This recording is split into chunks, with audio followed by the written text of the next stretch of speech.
Brian. Welcome to my show, Friday PM. My name is Luigi Sparxsea. I'm here with Laurence Kelly, previously of Brian Borus. The hat says it all. We're going to talk a little bit about the history of Brian Borus, some memories we both have about it. I think it's going to be a great time, so let's jump right in. Sounds great. Great. It's good to see you, Laurence. Great to be here. Thank you for the invitation. Tell me a little bit about how you found your way to Brian Borus. What was the history? Okay, it's a kind of a long story. First off, I come from New York, upstate, about 45 miles from the city. I moved up with my folks, graduated high school in Portland High School, and went from there to art school. And then after that, I started restaurant work in South Portland in the Round Place there as a busboy, saute cook, then the convention bartender, bellhop, all sorts of stuff. And then I left there, went to another place, waiting tables to another place. And then I went to this really beautiful French place that was on Wharf Street, which is now the Comedy, or was the Comedy Connection. I don't know what it is now. But it was called the Cafe de Viewport, and I didn't get along with the waiters because I wasn't into the whole communal thing. I like to do my own thing, and so they said, we'll make a bartender out of you.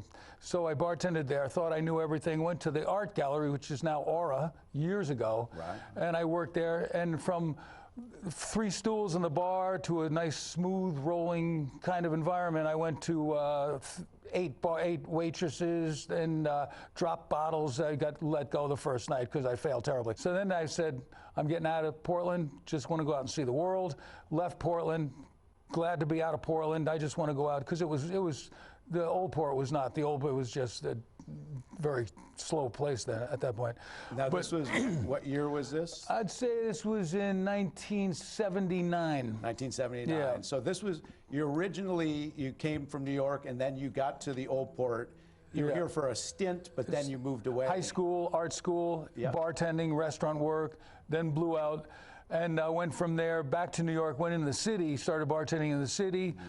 And then I went down to Orlando, Florida for a little while, went to Houston, bartended there. That was a great time. Then went to Phoenix, LA, started singing with bands out there, telling everybody that I had the history of it, and I didn't, and I messed up, but people seemed to like it because we were all clashing with each other.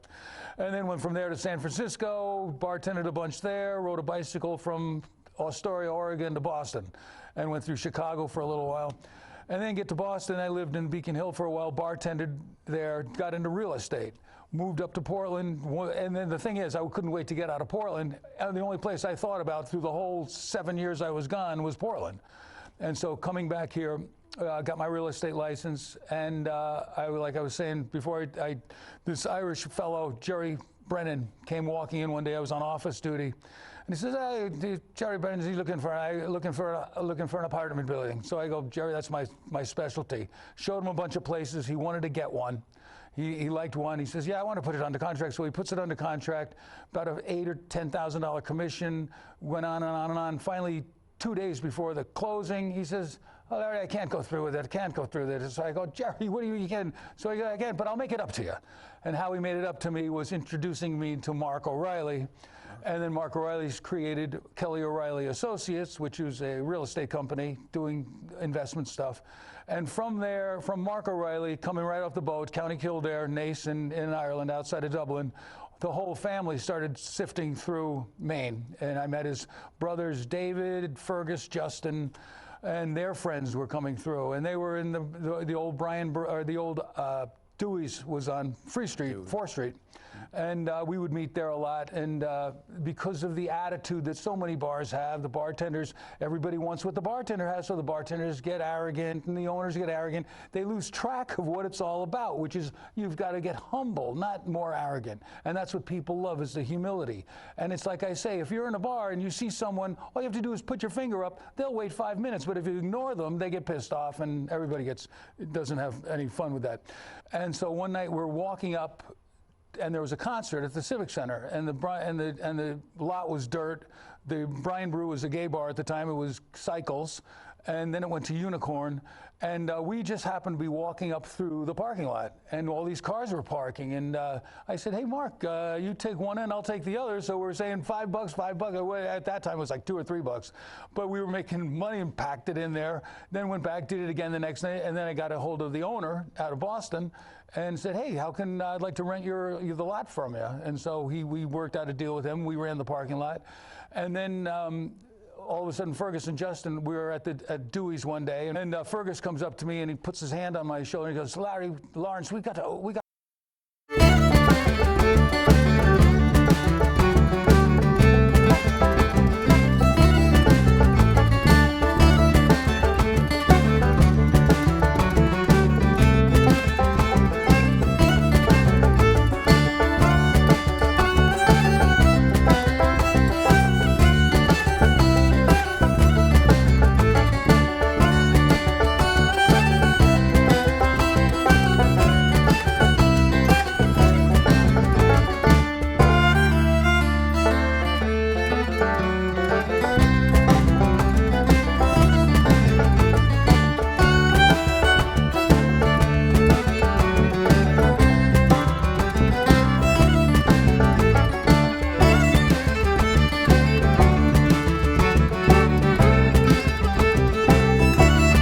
location. It's right there. It's beautiful. We got endless parking, and so it's like I go and they're struggling there. I hear they're having a tough time, and so he says, "Nah, it's too far away from the old port, too far away from downtown. We want to get a place in the old port." So they continued to look. I didn't really have any thoughts of opening a bar. I worked in like 15, 14 before that time. This was in 90, 91, 92. And then they came back along the way. They go, "Well, maybe we will look at that place." They were going out of business, and it was going to go to auction. But I talked with the owner at the time, Greg Jackson, Leo Pelletier, great guys, and we took over their payments. So we took them out of foreclosure, but that's what happened, because I said, people will come. We got parking. We'll make it work. We can definitely build this up. Paint the place red, and they will come. Right. And so, and then we got into it. 92. We opened in June of 93. Gutted the place, and I got pictures of just the disaster that it was, and it was amazing, because what got me when we opened up, I'm standing there bartending. And I thought to myself, how did this happen?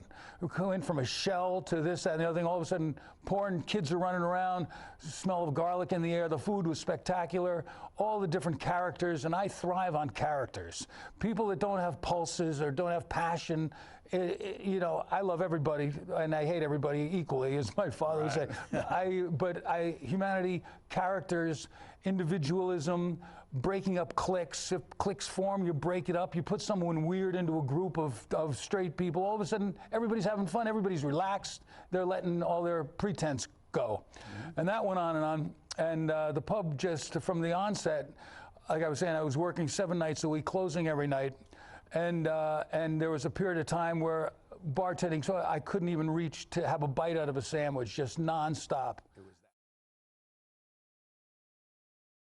Well, so what was your relationship with the O'Reilly brothers? What was that like? The oldest one, John O'Reilly, I believe his name was John, he never touched a drop. Yeah. He was totally, and all the other ones were, Paul was a musician, Brian ran the father's pharmacy. Then I don't want to leave anybody out. Then there was David, brilliant businessman, great guy. He was over here for a while. And then Fergus, and then Justin was the youngest. Sally Ann was up above that, and I believe that's it. I hope that's it, as far as the brothers. But great family. Justin was just a delightful host, and it was funny because on St. Patrick's Day, he would go out the night before. And he was never, ever in good shape on St. Patrick's Day. It was always the night before, and he'd be saying, "Oh, I'm going to go to hell," or something like this, or something like that. But and then Fergus had a construction company, and he was always driving around in his red truck, and we called it the Chariot of Hate. And he was just, the ground would shake when Fergus we would always bang heads, but we loved the guy, and And then we were going to open a place up in Atlanta. There was a place down there, it was a firehouse, just like the Brian Borus, only 4 times bigger. It was huge, square, beautiful white building. We were going to paint that red as well. But that never really took off. We came up, and the interesting thing that Dan, Justin, and I were walking down the street to meet Fergus. And we were walking, and all of a sudden, a squirrel falls out of the tree, dead. And we looked down at the squirrel, it's an old squirrel. It just died of old age right in front of us. And then we went and met Fergus. And then probably a month later, we were actually talking about opening a place in Haverhill as well on the train line, and talking about having a caboose, painting the caboose red and make it the Brian Borus bar car. That never even came close to coming off the ground, but it was a vision. You know, you come up with the thoughts and ideas. But we were going to open this place in Haverhill. We were thinking about it, and I walked into the pub to meet people, meet the investors and stuff. And Owen O'Brien walks up to me. He was one of the club mainstays, and came up to me with a real serious face. And he looks at me and goes, "Fergus is dead." Everything stopped.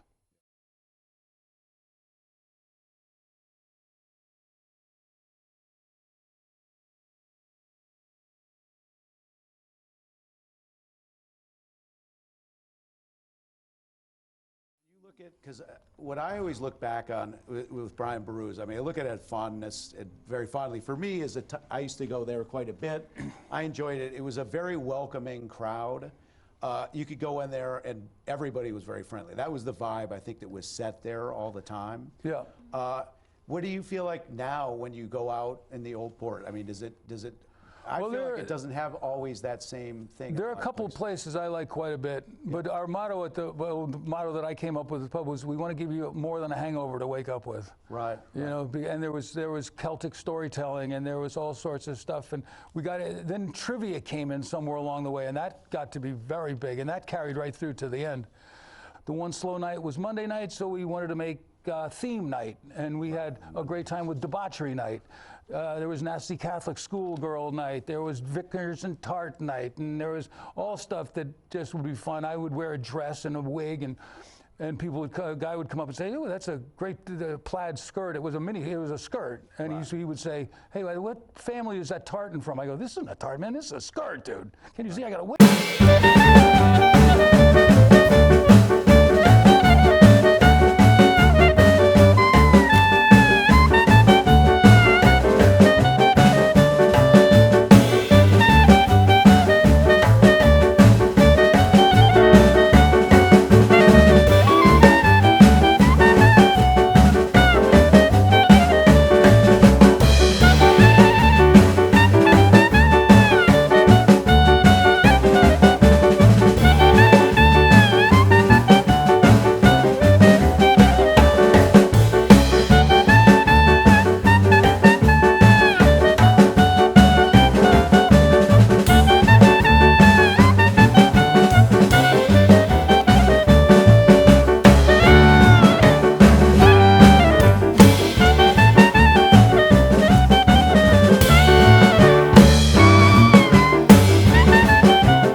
It was there, I feel like, in the 70s and the 80s, even in the 90s, and you guys were kind of part of that whole thing. Horse Feathers, a lot of really unique places. Yep.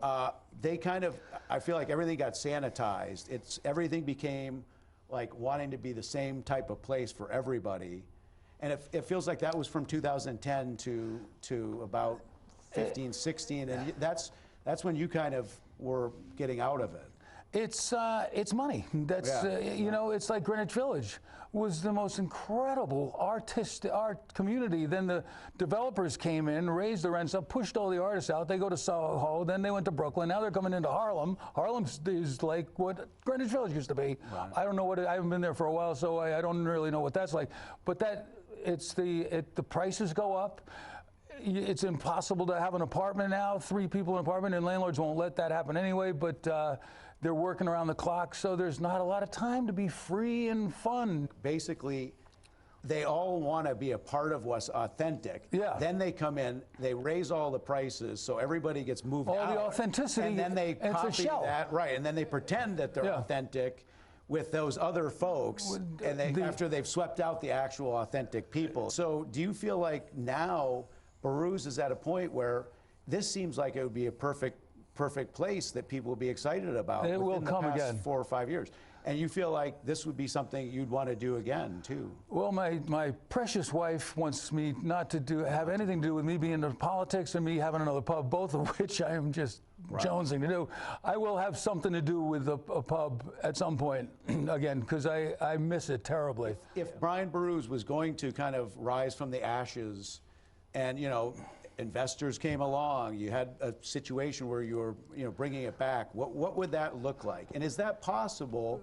Is it possible that that structure could be moved somewhere close enough where we could still have that red iconic place? Or maybe it's somewhere else. Maybe it's a different name, but the same atmosphere. What are your thoughts about that? It's interesting about that because we talked about severing the bottom, raising it, putting it on rails because you can't. There's no rebar. There's no structure.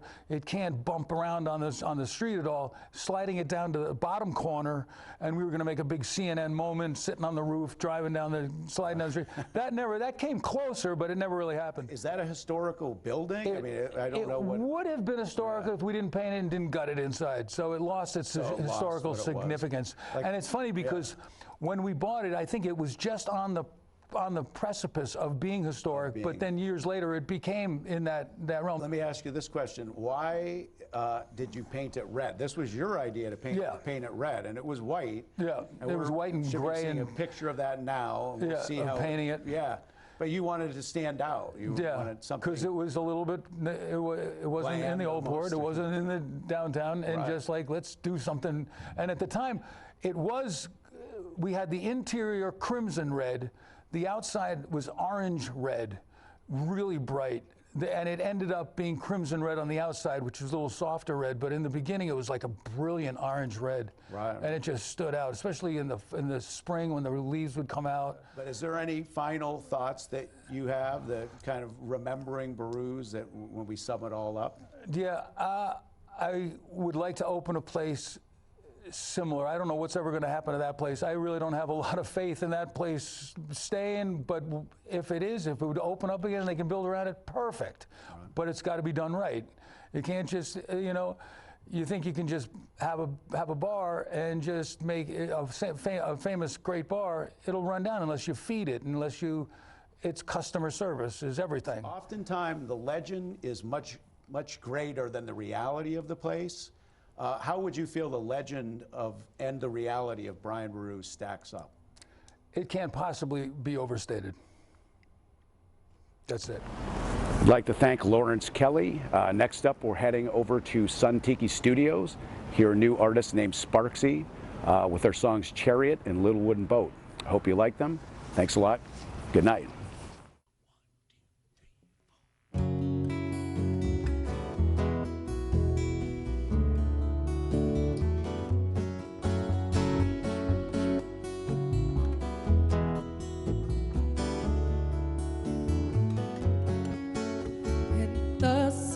Dreams always feel a love in me.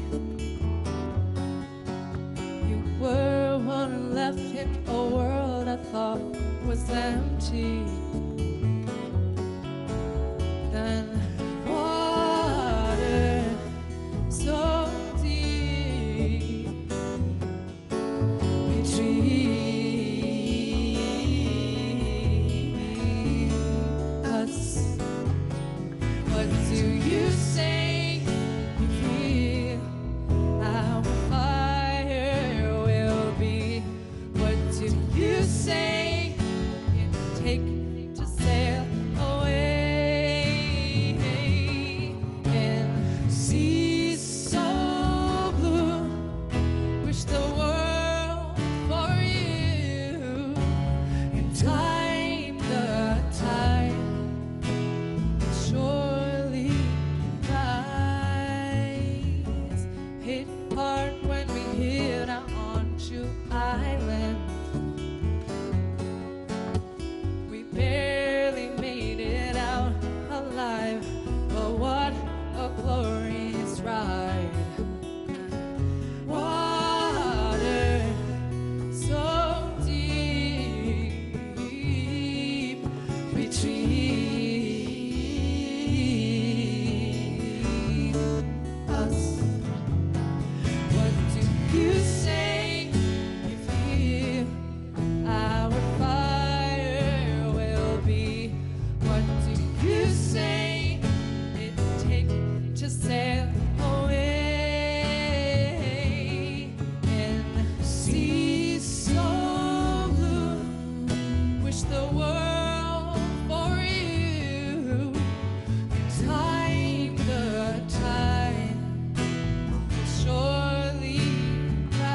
so true.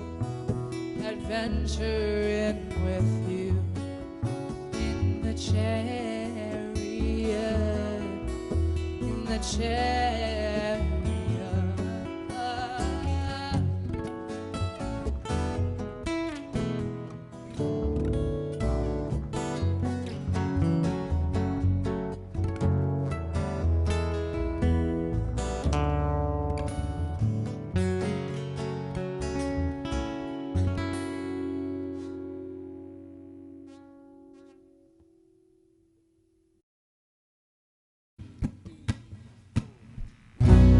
Run away, run away, run away, yeah. Imperfections clear an open space that's big as the sea. And you're walking back and forth on the shoreline, on the shoreline, wondering if I'm gonna be alright in my little wooden boat, my little wooden boat, my little wooden boat, my little wooden boat. Hey, yeah. People tell me you will be just fine if you plan your life. Standing safe and sound and solid ground is where we're meant to be. Oh, and I'm rocking back and forth as far as I can ever